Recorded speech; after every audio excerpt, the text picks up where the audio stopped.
All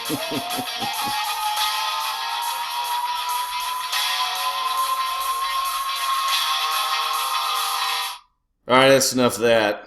Just wanted to have a little musical intro. All right, welcome to another session of lectures by Lob-EZ. Welcome, babies. It's a beautiful spring day outside, and I'm sure you're all out enjoying it. But I, your faithful leader, have decided to lead this journey down the path of enlightenment or the path of knowledge. And I could be outside cutting the grass or killing moles or something, taking my dog Leland for a walk. What do you say there, Lily? How you doing, Leland? You want to come over here and say hi to everybody? Well, he's laying down right now. He's not sure what to do. Lily! Come here, boy! All right, here comes Leland. After he comes over, we'll talk about the topics that are in store for today. Come here, baby. Lily! This is my dog, Leland. Come here. Come up here. Come on.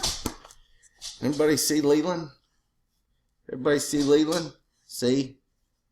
Lily. What you doing, girl? What you doing? What you doing, boy? He's a good dog. I like Leland. All right, everybody. All right, go on. Go back down. Go lay down. All right, so what I have are the topics in store for today. You can see them right up there. Late 19th century contributions to medicine, public health, and sanitation. Ooh, sounds like fun. Breakthroughs in science and technology. Rise and influence of middle-class values. And changing perspectives in courtship, marriage, parenting, and the family. And the rise of, feminism, nationalism, and the resurgence of anti-Semitism. It's been a while since we talked about that, so we will dive right in. Take a look at our study guide, which is worth a lot of points. So what we want to talk about is the discovery of the germ theory of disease, brought to you by Louis Pasteur. And while we're talking about things being brought to you by, I'd like to do a little product placement right here, trying to encourage Coke Zero. Maybe they might want to sponsor these shows on YouTube. It is, after all, the nectar of the gods. But I do have my Coke Zero poured. Be enjoying that lovely beverage as we go through this. Louis Pasteur, credited with pasteurization, that is the heating of liquids to a specific temperature so that germs or microbes can be killed. He used a microscope to see the existence of those, and he was able to prove the germ theory of disease, okay, which was big improvement and necessary because miasma was the theory that lasted all the way from the Middle Ages up to the late 1800s, the late 19th century. So we know that earlier in this unit we talked about public health and the role of Edwin Chadwick and how even the theory of miasma helped, I guess, reinforce the need to kind of clean up cities and take care of sanitation and things like that. But there were limitations to miasma, and so Louis Pasteur's discovery there. And he also, as far as medicine goes, did a little bit of work with vaccinations. Anthrax was one of the ones that he came up with, and that's an important discovery. All right, and then we talk about Robert Koch, German scientist who was able to figure out a number of diseases. He and other German scientists were able to figure out a number of diseases and, associate the specific bacterium that caused it. And one of the ones that he was able to discover and actually come up with a vaccination for was tuberculosis. Tuberculosis was responsible for killing 30 million Europeans during the 19th century. So more or less the eradication of that disease helps prolong people's lives. There were limitations to the vaccine because we don't yet have antibiotics. Okay, antibiotics don't come until the middle of the 20th century with the discovery of penicillin. But the discovery of vaccines for a number of diseases really causes the death rate to plummet.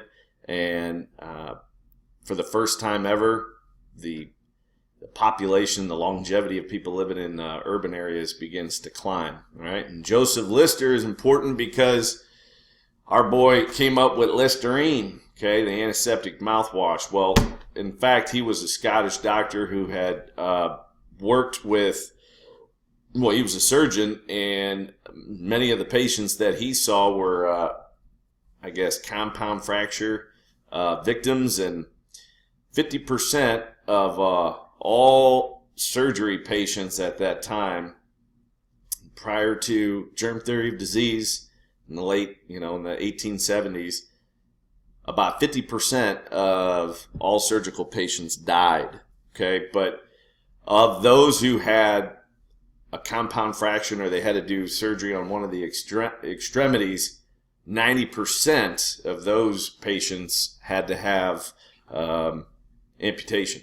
Okay, because sepsis would set in, infection, and that would eventually turn to gangrene, and that's the extremity dying. And then if you don't amputate, you die as well. So Joseph Lister was experimenting with, actually in a surgical ward, trying to get rid of some of the smells in the drains that emptied into the sewers of in the Scottish capital, which is Edinburgh.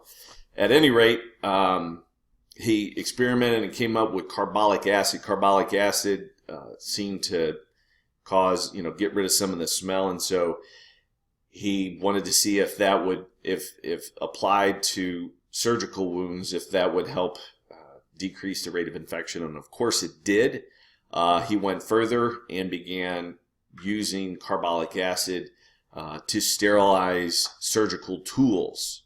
Okay, there are other important breakthroughs, like Florence Nightingale, who precedes all of the men above, but she was instrumental, her work in the Crimean War in the 1850s, working in a British field hospital. She experienced firsthand and saw or witnessed firsthand the death rates for all the patients, and she attributed, much like Edwin Chadwick did, she attributed to the filth, the filthy conditions within the hospitals, the surgeons using soiled utensils or surgical utensils or surgical equipment. And so she pushed very hard. She was a stubborn woman, and she wasn't satisfied until it became part of the procedures on a daily basis for everyone to pitch in and make sure that the field hospitals remained clean. When the war ended, she went back to Britain. She was instrumental in getting a lot of those changes instituted in British hospitals, and she's also credited with establishing the first nursing school in Great Britain. So quite an accomplishment. There were others as far as medical or surgical improvements. The introduction of anesthetic to patients, putting them under for surgery. That was mid-century. They used ether or chloroform, just applying a rag to a patient's face until they passed out, and then if they came to, they would have hit them again. So it wasn't exactly an exact science, that's for sure. But there was another one where doctors began seeing the connection with having clean hands, specifically with delivering babies, and then eventually that we start to see doctors actually scrubbing their hands as well before surgery. There were other breakthroughs that, obviously the strongest and most important has to be the germ theory of disease. Okay?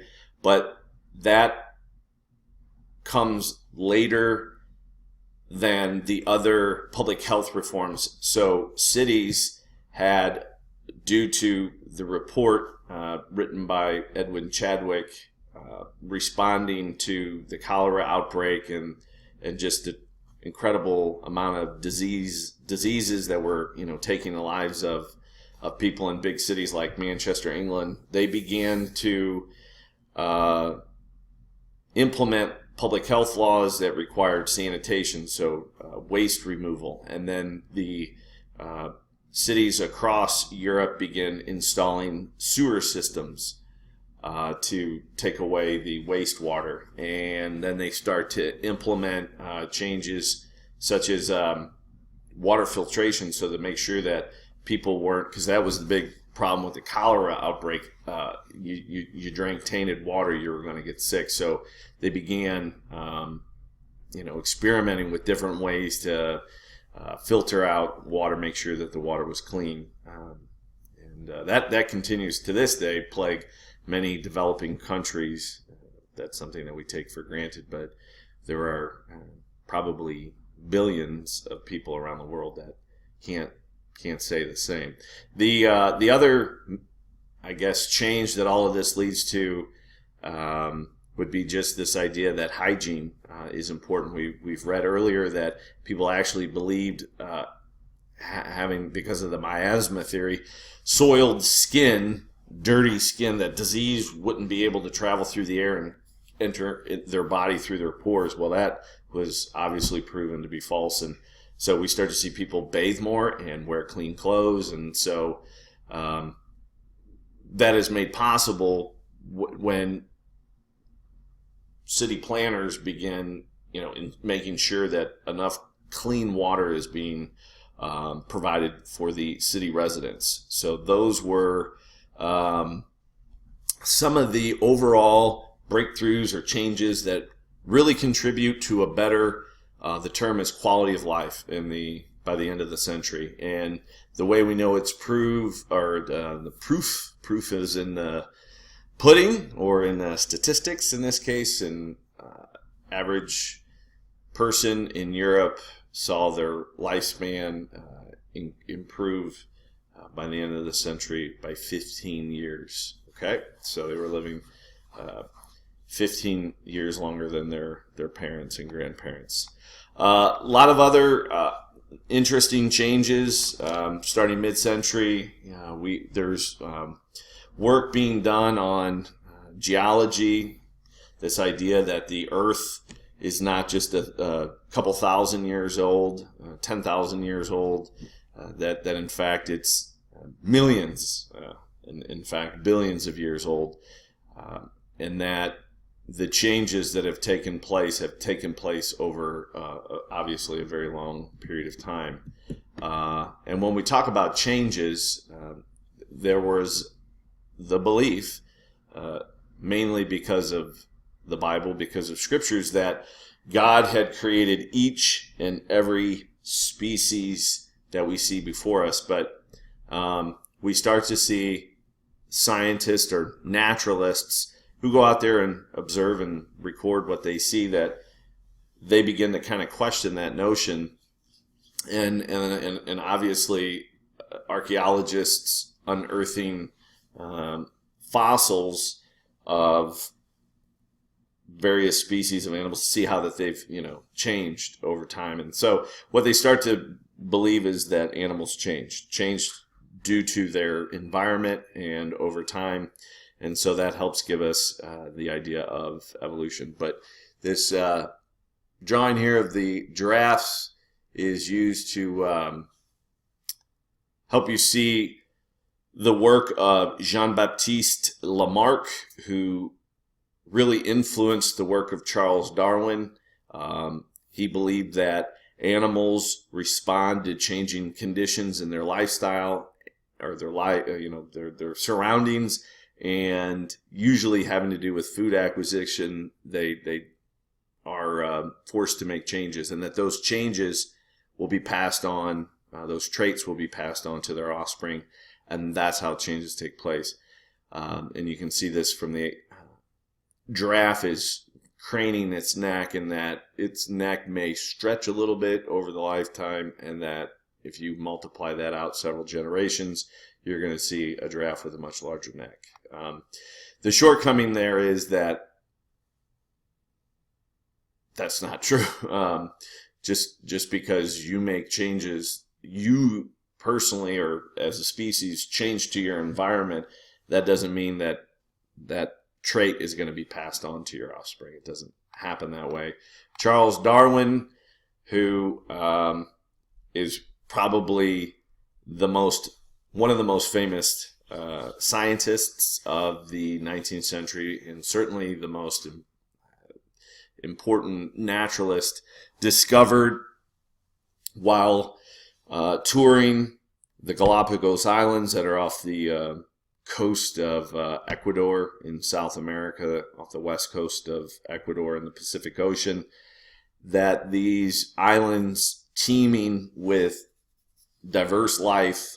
He observed finches, he observed tortoises, and I think even a type of lizard. I forget the name of gecko. No, it's not gecko.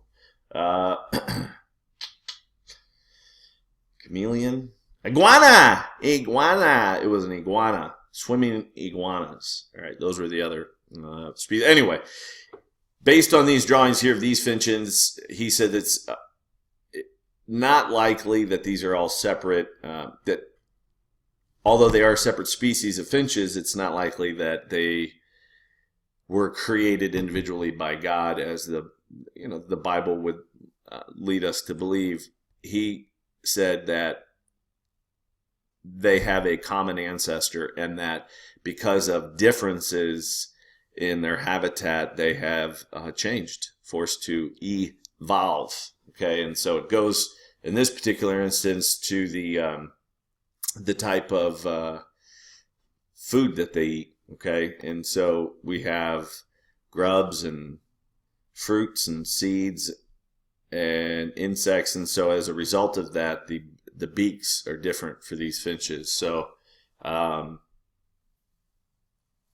what will happen is, by chance, a anomaly or a variation in a specific characteristic, in this case a beak, will appear, and that change will help that particular finch better survive, better able to acquire food, and will be perceived as healthier, more virile to prospective mates, and through a process of natural selection will more likely reproduce, and that over time those traits will begin to show up more and more often.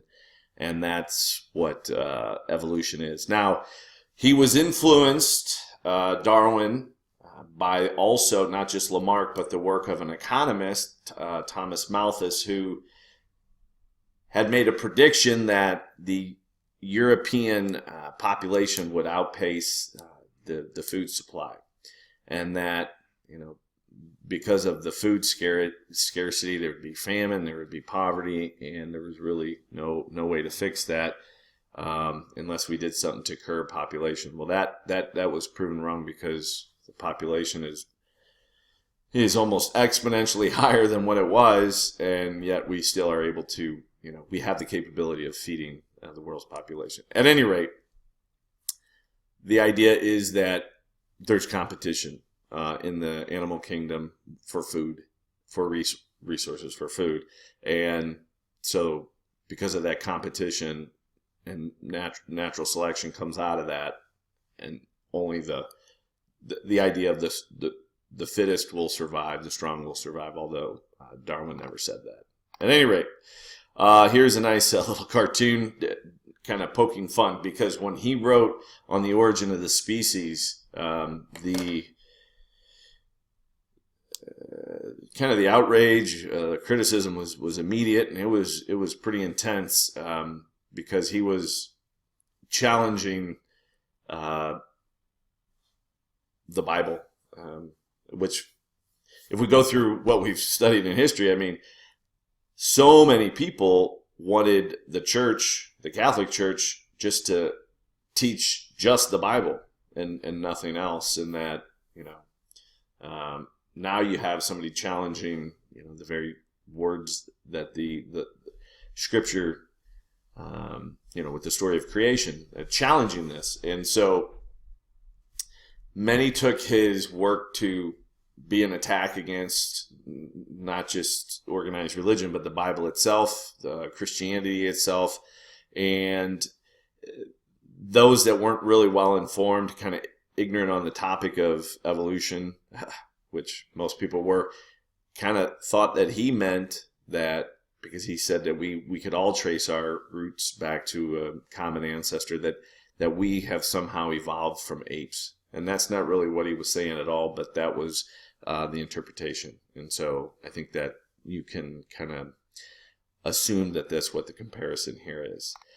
Kind of jumping around here, kind of going back to the idea of improving the quality of life for people who lived in urban areas. And mass transit is a term used to describe the innovations for transportation. So and how technology played a part in that. So most people got around by horse-pulled wagons, right? And then there was the introduction of like horse-drawn streetcars. And essentially they would travel on railroad tracks laid down in the middle of the street, and they would pull traffic back and forth. And most city streets were completely jammed. There was no order. They were quite chaotic. Remember what that rhymes with. But the Americans introduced the electric streetcar, so running a wire down the middle of the street right above the track that could power the streetcar, and that really begins to alleviate congestion. And because people can get back and forth a little bit easier, and because these things run on electricity, I mean, they start creating traffic laws, which helps provide a little bit of order. But it allows for people who have the means to move outside of the city center into what becomes known as the suburbs, and then they can realistically travel back to the city for work or for entertainment. City planners can then, because they can rely on a more effective form of transportation, can begin moving buildings that are important, whether it's a school or a hospital or a library or the theater. They don't all have to be in the epicenter. They can be moved out in various parts, and so that allows congestion to ease. So that's certainly important. And then we look at this drawing here of a map of Paris after 1850.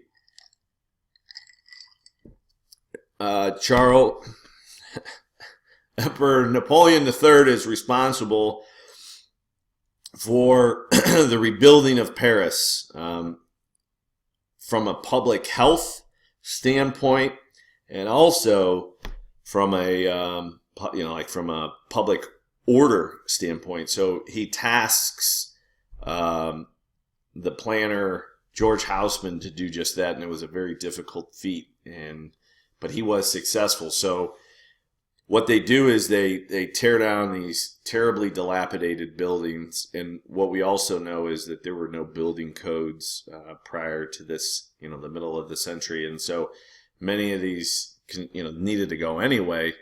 But the way that, especially in Paris, many of these city streets appeared, the buildings were very long, like row houses with narrow alleyways in between. And when we look at the revolutions of 1830 and 1848, what we saw were protesters were able to take to the streets and assemble or erect barricades, flipping over a wagon, pulling up cobblestones, and fighting from behind that. And it was very difficult for the military to put these uprisings down. And so the replacement were wide boulevards, a lot of circular streets, and tree-lined boulevards. And so that made it difficult. It was also aesthetically very pleasing to the eye, but it served a practical standpoint. And then below the streets were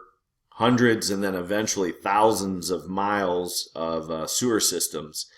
And so, at the beginning of the World War I, Paris was a stinking city still, but it did help correct a lot of the problems of sanitation. All right, so then they carefully place city parks for people for green space. There's a zoo, there's a circus, there's all kinds of buildings that for multiple purposes, but for leisure time and just to make living in a city much more enjoyable.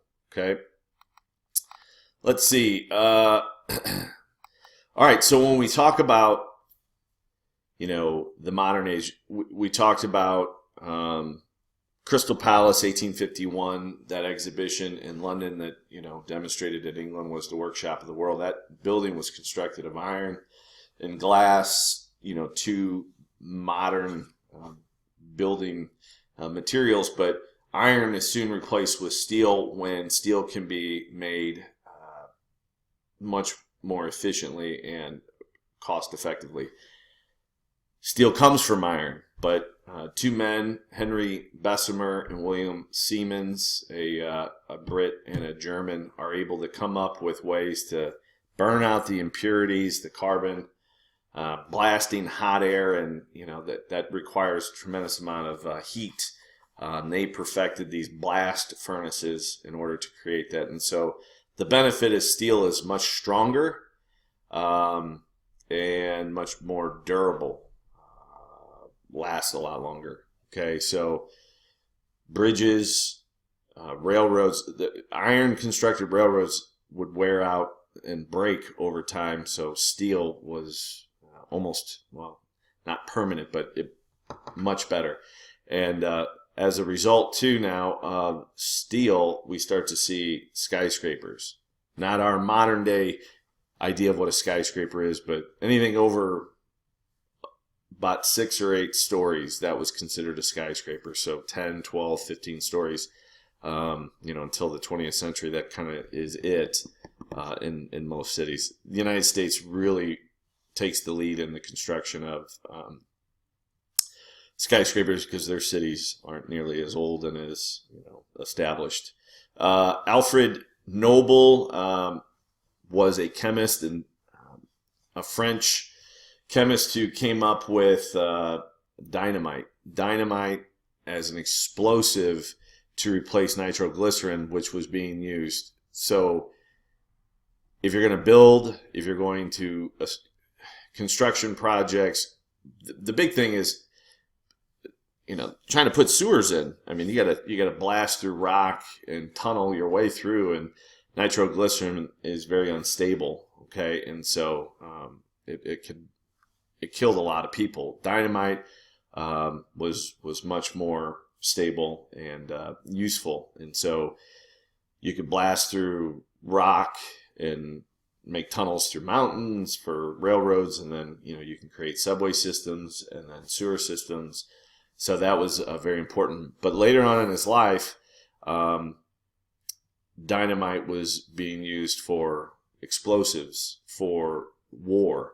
And when his brother died, the newspaper mistook it for him, and basically his epitaph was very, in his mind, disgraceful, because his life seemed to be around death, and that, his invention or his ideas were being used to kill people in warfare, and so he didn't want that to be his legacy, and so he established a fund and wanted to award prizes for people who make great strides in the areas of peace, but also in the sciences, and even in economics. So the Nobel Peace Prize was born that way. Michael Faraday. So we've talked about the Industrial Revolution and how power and how to power machines. First, it was hand-powered, wind-powered, water-powered, even horse-powered machines. Then we see the steam engine that's coal-powered. Michael Faraday is able to figure out a way to develop electric currents, and a dynamo is eventually, which is like a generator that holds an electrical charge, and then that power can be sent via wires to provide electricity. And so machines now, and the way that machines are being run, are hooked up to have electrical charge. I don't know. But with the advent of the light bulb, Thomas Edison's light bulb, now factories can stay open all night. Cities can remain bustling places well into the evening, and eventually people begin to place light bulbs in their homes as well.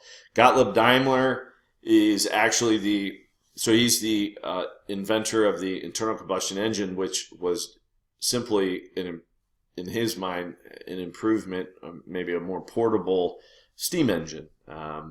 But he really takes it in a different direction when he hooks it up to like a wagon to create the very first automobile. And that automobile revolutionizes transportation. It has a huge impact on our culture, but as far as transportation goes, the advent of the automobile, now until more modern manufacturing processes are put in place, the automobile is going to remain too expensive for people. It's kind of a novelty, so it's going to take a while before it really begins to take hold. But once it does, it's going to allow people to become much more migratory, if you will, transient, and the city limits can expand well into the suburbs. But that's not until the 20th century. Okay. A big concern of the early Industrial Revolution was the mistreatment of the workers, the conditions. We've talked about all the reforms and things like that. But what we start to see, just as a natural byproduct of the market, are that wages are beginning to increase. And they are increasing for all groups, for the working class, and the middle class is actually growing because there are new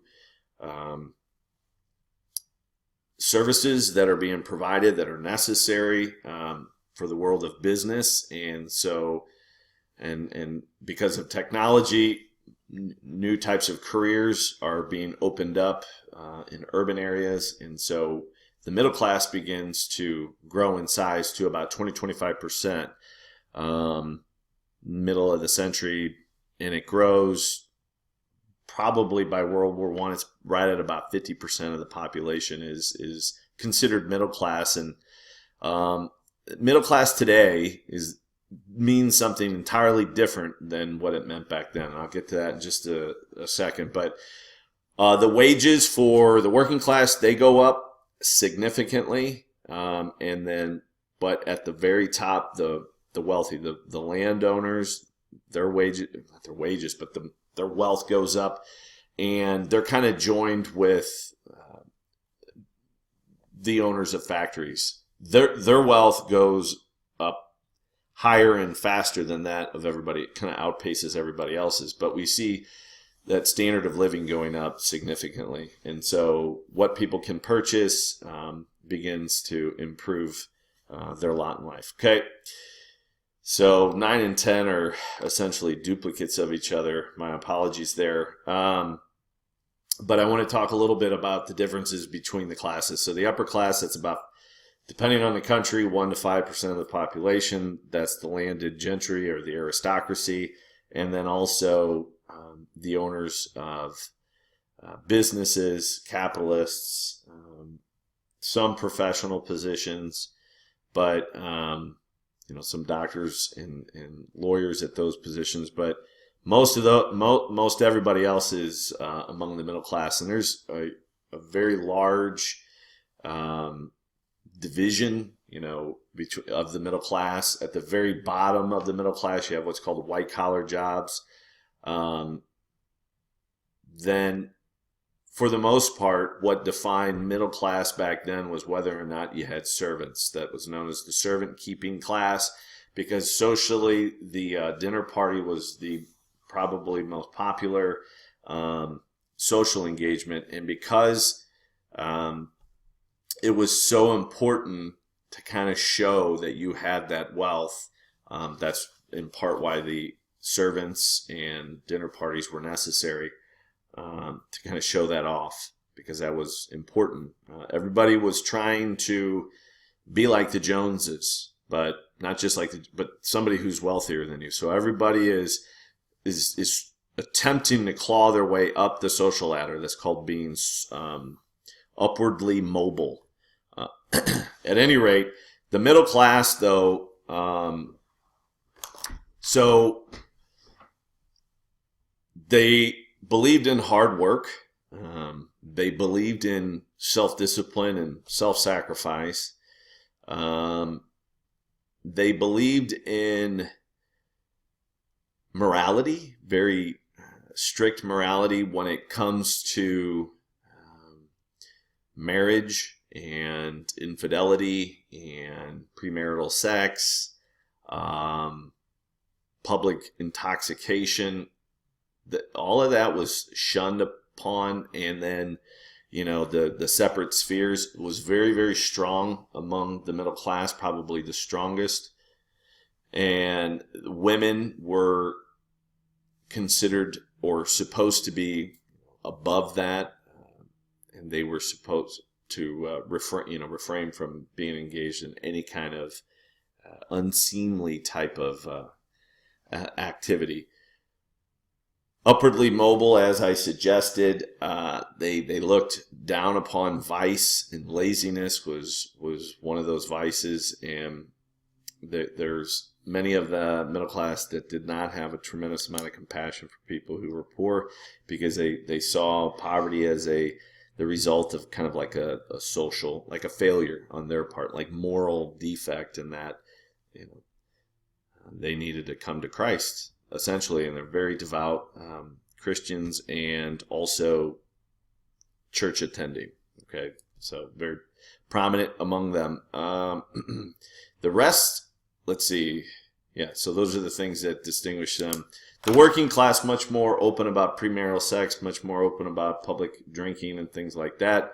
Remember when we saw that cartoon Gin Lane, Gin Alley? That was the working class, and they kind of let it all hang out, for lack of a better term.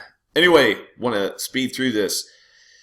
Labor aristocracy, they were the upper reaches of the working class, highly skilled craftsmen, and also people who were kind of like at the top of like a foreman in one of the trades.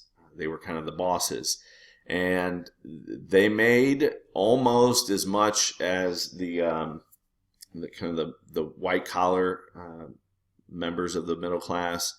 And as far as the lower reaches of the working class, they more or less doubled their salaries. And they shared a lot of the same values of the middle class, such as hard work. They were interested in being socially mobile. They wanted to make more money. They kind of had some of the same views on premarital sex and church attendance and things like that.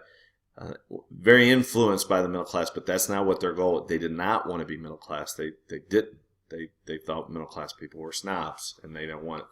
So there is a bit of class consciousness and even class rivalry.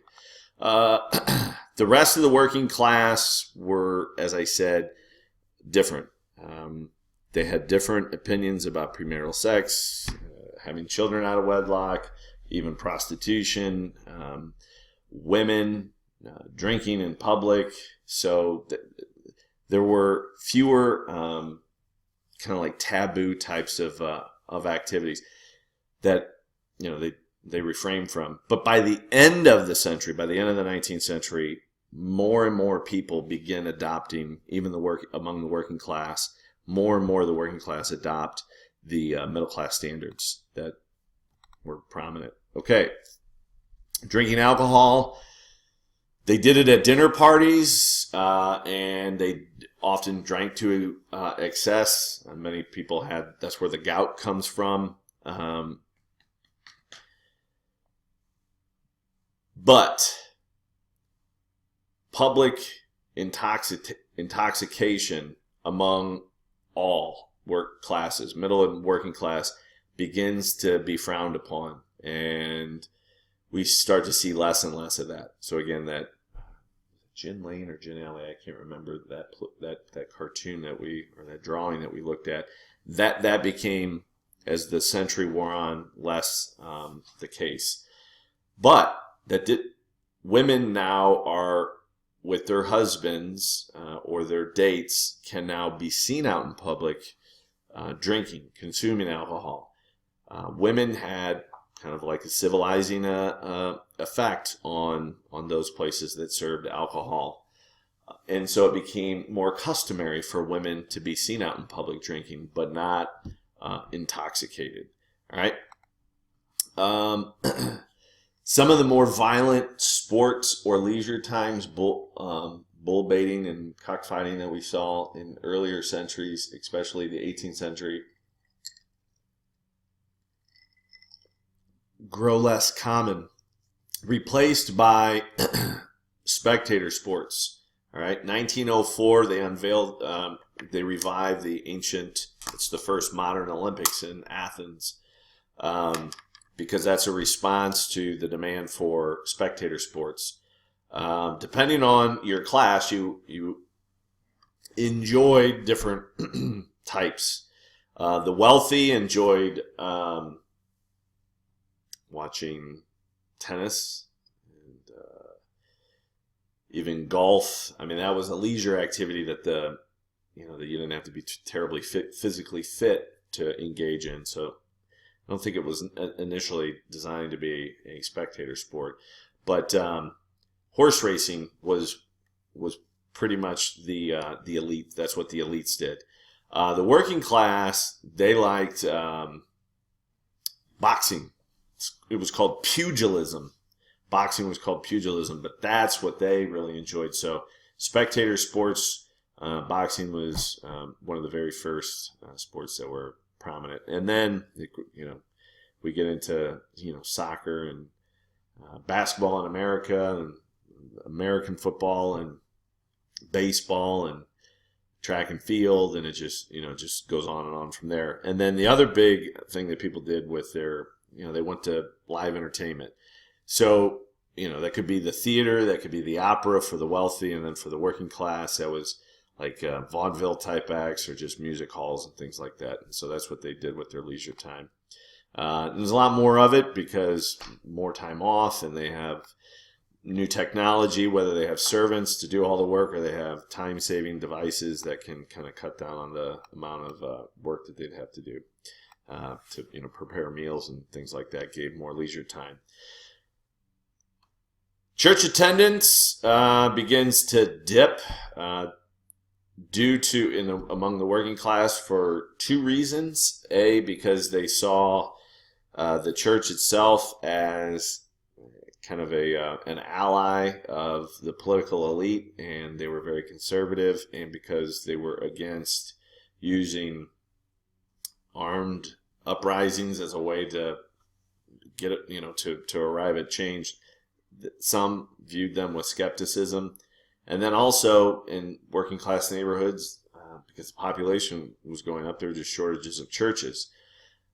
So this is kind of where women are beginning to be seen, though, as more moral. Previously women were seen as temptresses.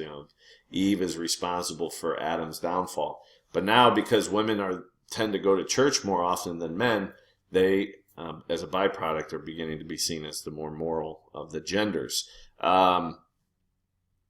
So there you go. Courting and marital customs. Okay, so here's the big one. People get married for love. Companionate marriage, okay? So no more dowries or, arranged marriages. That might still be with the aristocracy, but pretty much everybody else, they're getting married. They're trying to find somebody they love, and they see that union as a source of comfort in their lives, all right? They want a lot out of their marriage, and so marriage for love is the big change. But men are still kind of expected to provide. Middle-class men are still, expected to provide for their wife and then eventually their children. She is not to work, so he has to make his way in the world before he can do that. The women that are getting married, they're like in their teens, late teens, and so it would not be uncommon for a woman to marry, or a young lady to marry a man that's twice her age. Creep alert, right? So that was just the deal. In some ways, the man was kind of seen as the fatherly figure. He had a lot more world experience. The girl was very naive, and she was just looking for Mr. Right, and she thought once she fell in love that everything would take care of itself and life would be just grand. The men didn't necessarily approach it that way, but they still were interested in finding, a suitable bride. Okay, so what else? No sex no premarital sex if you were the woman. And so to make sure the courtship, the way in which they dated, they were seldom together alone. Right? They always had a chaperone. And so you would ask the father for permission to date the daughter, and then he would, you would come over, and then there would be an adult that would accompany the two of you for a stroll. And so they wanted to, make sure that there was that she would remain chaste prior to marriage. There was some expectation, I guess we talked about this in the notes, the men would be a little bit more experienced in that regard sexually because of their advanced age. I would assume would be part of the reason. But not so for the woman. If the man had premarital sex, well, it certainly wasn't okay for the woman to do the same. So that was a double standard. And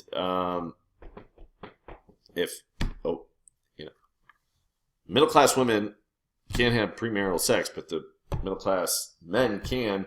Who are they having sex with? Well, obviously they're probably having some premarital or some middle-class ladies probably just lied about it, I would assume. Men would then probably likely have relations with working class women or even prostitutes in some cases. And not to be gross, but that the presence of servants in a household for the young lad, he might have experience, his first experiences with one of the servant girls, so that might happen as well. Okay, working class, aside from the labor aristocracy, middle or working class had, was it 1 in 3 births in the beginning of the century were out of wedlock. So that's still due to the effect of the illegitimacy explosion of the 18th century. Okay, so in the 1850, the second half of the century, that goes down. All right, and that shows, again, that the working class is adopting middle class values. Okay? And, still kind of like they did on the farm, too. That didn't mean that they didn't have premarital sex. Middle class didn't. Working class did. If she was pregnant, by the end of the century, much more pressure to get married, just like there was pressure in the on the manors. Okay, public view of prostitution. The middle class looked at. I mean, that was just terrible. To say it was frowned upon was it's an understatement. Among the working class, it's it is what it is, and so that not quite so worked up over that. All right, they wouldn't get a case of the vapors as a result of it. Many working class women, I don't know what percentage, but there were some that were had some experience with prostitution, despite all because the diseases were terrible. Syphilis is what it does to the victim is it's terrible. There were no treatments for it, and there were other venereal diseases, but syphilis was terribly disfiguring, and it's a terrible disease. But despite the risks, violence and getting robbed or raped or murdered, the connections with crime, with prostitution, women still did it because of the possibility to make a very good living. All right, and then she keeps it a secret. She moves on and she gets married, and nobody's the wiser. So some women chose that as a lifestyle. Society looks down upon it by the end of the century because they start to view it as a public health risk, and so governmental officials, or if you're a known prostitute, they're gonna hound you, and they're gonna examine you to make sure you don't have a disease, and if you do, they're gonna quarantine you, and et cetera, et cetera.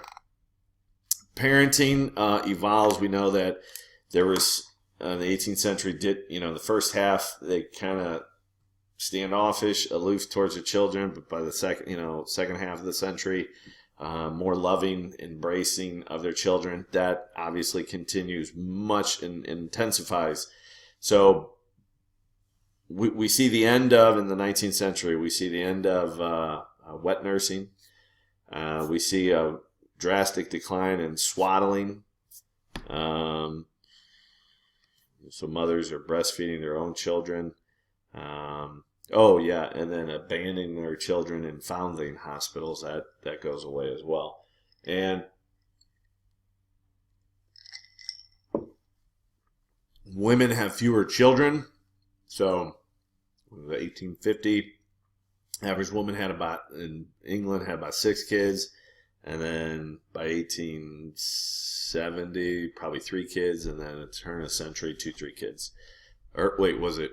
I'm sorry, 6, 18, and then 4 around 18, like the last quarter of the century, and then turn of the century they were having 2 or 3. Okay, so and because they have fewer children, they're much more involved in their children's lives. Okay, and it used to be you have a lot of children. That was an economic investment because they can help you, make money, especially, in the cottage industry or the putting out system. But now, everybody's wage earners.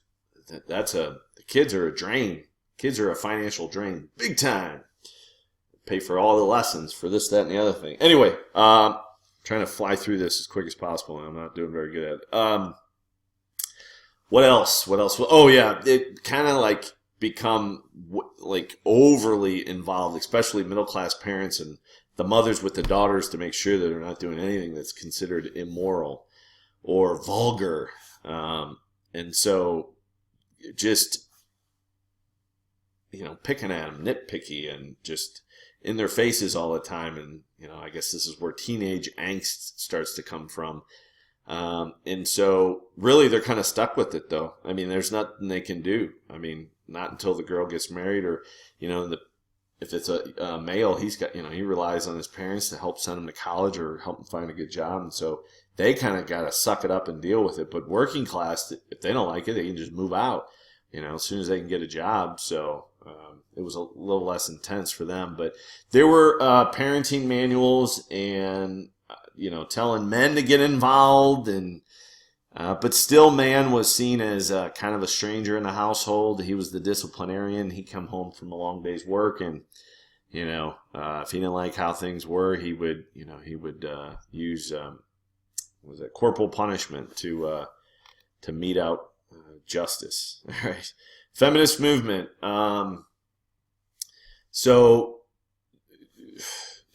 Separate spheres into the 19th century is still standard practice and will be until the end of the century. But the middle class, among the middle class women, who are interested in being educated and reforming, being reformers, they believe that they need increased access to education. And then, what if you're middle class, your husband dies? You've got to be able to provide for yourself, and there's just not enough jobs out there. And so they really want more access to education, and they want a lot of the positions that were not open to them to become open. And so we start to see a push for that. So there's like the feminist movement, there's two separate paths. All right. So one is from a kind of an economic path, and that's education and employment opportunities, occupations. Okay. That's one path. The other path is political equality as a political. So there's an economic and a political path. The political path is about political equality, being able to own property, being able to divorce one's husband, being able to sue in court. Those were the kind of political equality. And then the suffrage movement, okay? And that was not well received, okay? Because women are pushing for the franchise at the same time, the working class is still pushing. So most men in Europe, universal male suffrage is about 1880. All right. Women don't get the vote until after World War I. So that's about 1919. So what is that? 40 years later. Okay. But at the same time, the suffrage movement begins even before there's universal male suffrage. And so there's no way that's going to happen. But it doesn't stop them. All right. In England, there was a move. They were called the suffragettes, and it should be in the vocab list. Emmeline Pankhurst, she was the leader of the suffragettes, and she called for increasingly more radical. She was British, and she called for increasingly more radical methods to gain the vote, and there was a backlash against that movement because of that. Initially just, protesting, holding signs and, picketing, things like that. That was seen as unseemly for a woman, but eventually that was accepted. But they, some suffragettes took to throwing rocks at, 10 Downing Street? That's where the Prime Minister lives. And some of them were in prison for that. And then they were, acts of civil disobedience. And then what women started to do is, after they were imprisoned, to kind of protest the way in which they were being treated or the conditions of prisons, they went on hunger strikes. And so they had to be force fed. And that's not an easy process. And that is seen as, just really extreme. And so it really didn't do women any favors by doing that, because it just didn't. And when they would get arrested, the way that they would be treated by the police, they were rough. They were very rough on women. And then, like right around World War I, there was a British suffragette who was, and I forget her name, but to show her opposition to the, to not, because they didn't have the right to vote, there was a horse race. And she walked right out in front of the horse, and she got flattened, and she died like 4 days later. And that didn't sit well with people. that it did not gain women any more sympathy. All right, it was seen as just a little too radical, too connected to the socialists and the communists for most people. All right, so they did have some victories as far as divorce and getting more jobs open to them, but overall, the big sticking point was the vote that they did not get. All right, Pope Leo, almost done here. He talks in this encyclical. It's not a papal bull. This is just an interpretation of, I guess, church teachings relating to modern issues. Okay, so this is all about working conditions. All right, this is the church's addressing the Catholic Church. The Pope is addressing the poor working conditions for the working class, and a response to socialism and communism and capitalism, and a response to class warfare. He says that it is unnatural for the classes to clash. Not according to Karl Marx, but to the Pope, he says, no, that is an unnatural thing. But he talks about rights and duties. He said duty. Rights and duties. Workers have rights. They have a right to form unions. They have a right to collectively bargain. But they also have duties. And, their duty is to faithfully execute their job and, don't get involved in sabotage. And, you cannot get involved in violent, uprisings or strikes.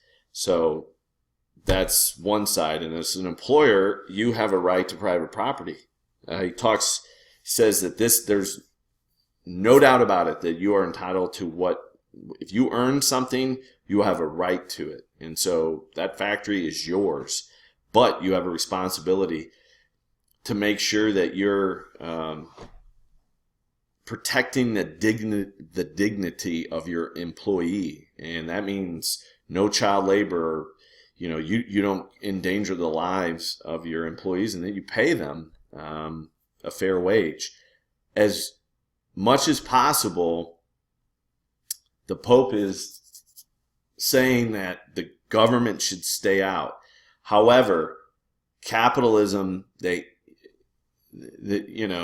just can't allow it to go unfettered. That there needs to be, there has to be somebody, a watchdog, and that is the role of the state, if necessary. But he's trying to compel people to police themselves, whether they're workers or employers, and it's trying to promote a symbiotic relationship where I kind of think of the yin and the yang. They're different, but they balance each other out. So that's kind of what he's getting after there. The Dreyfus affair is a case in France that really, at the end of the century, that splits society in two. It's a French soldier who's found guilty of treason, and they find out it's because of rampant anti-Semitism. And so the public, a lot of people defend him, a lot of culturally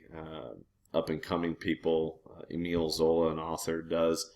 And the Catholic Church is against him. And this really damages the reputation of the Catholic Church inside of France. And the state takes over the Catholic Church as a result. Well, not just that, but that's one of the conditions here. This question deals with nationalism. I'll talk about this in class. I don't want to do that here because it's too heavy, too deep. But with nationalism comes racism. This idea that we want to unite and form a government of people who have common experiences and common past, common ancestors, common language, common land. But it always creates an us versus them relationship. And as it did, people didn't, under Napoleon, the Germans didn't like foreign occupation. And so it begins to see yourselves not just as different from other ethnic groups or races, but one's better or worse than the other. And so for minority groups in many parts of Europe, especially Eastern Europe, whether it's Jews or Poles or other Slavic people or, Hungarians, they are being mistreated, and there is racism. Okay, so that also, there's another connection, and that talks about imperialism. The white man, because of their survival of the fittest, they're the most superior race. They're well within their right to subjugate inferior races, so that lends itself very much to imperialism. But we also see the mistreatment of minority groups, and that kind of is where anti-Semitism is. We see in Germany in 1871, they almost have, it's called the emancipation of the Jews, because they have the right to own property. They can live wherever they want. They can take the jobs that they want. There's very few limitations. So that's seen as one of the victories for Jews, but in Germany. But in Eastern Europe, in Austria, like in Vienna, there's the rise of populist parties, and they use whatever means they can to try to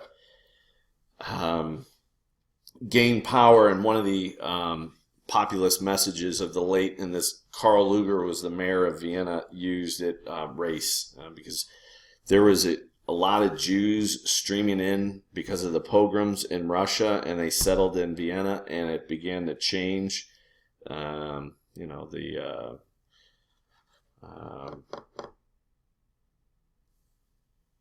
just the makeup of the city. And there, as a result of that, some very virile anti-Semitism comes to the forefront.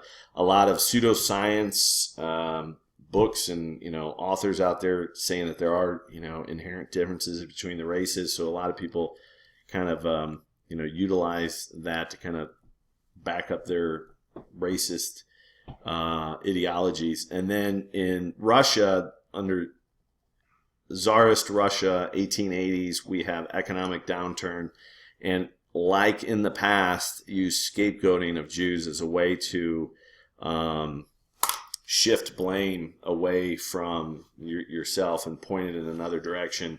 And so they were blamed for a economic downturn. At the same time, across Europe, there were authors who were saying that there was this like syndicate of Jews that was a giant, because Jews begin entering the middle class in increasing numbers, and they are involved in business, in banking, finance, entertainment, the arts, and some of them become quite powerful. And so there is a conspiracy theory that the Jews, the elite Jews of the world, are actually undermining all of their country's governments. They want them to collapse, they want them to fail, and then they're going to swoop in and take over.